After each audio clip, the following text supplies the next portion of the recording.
شهر رمضان الذي أنزل فيه القرآن هدى للناس وبينات من الهدى والفرقان الحمد للہ والصلاة والسلام علی رسول اللہ اما بعد۔ رمضان المبارک کے فوائد سمیٹنے کے 30 سنہری اصولوں میں سے 21واں اصول ہے، جب مقابلہ سخت ہو تو محنت زیادہ کرنی پڑتی ہے۔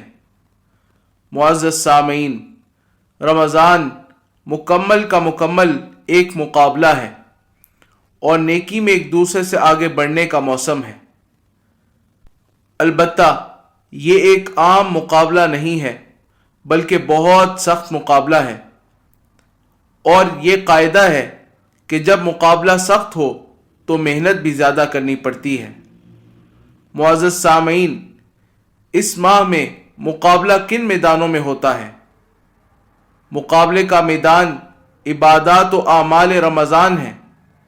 روزہ ایک میدان ہے، تلاوت قرآن ایک میدان ہے، دعا ایک میدان ہے، ذکر و اذکار ایک میدان ہے، انفاق فی سبیل اللہ ایک میدان ہے، روزے داروں کا روزہ کھلوانا ایک میدان ہے، قیام اللیل کرنا ایک میدان ہے، تراویح و تہجد کا اہتمام کرنا ایک میدان ہے، پھر اعتکاف ایک میدان ہے، اور لیلۃ القدر کو تلاش کرنا بھی ایک مستقل میدان ہے۔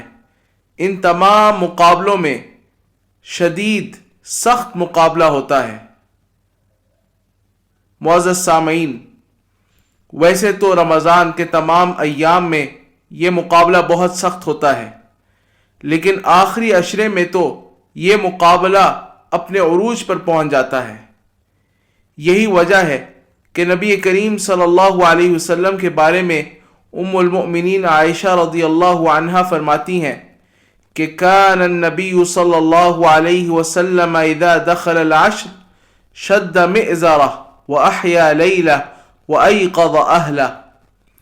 جب رمضان کا آخری عشرہ آتا تو نبی کریم صلی اللہ علیہ وسلم اپنا تہبند مضبوط باندھتے، یعنی اپنی کمر پوری طرح کس لیتے، اور ان راتوں میں آپ خود بھی جاگتے اور اپنے گھر والوں کو بھی جگایا کرتے تھے۔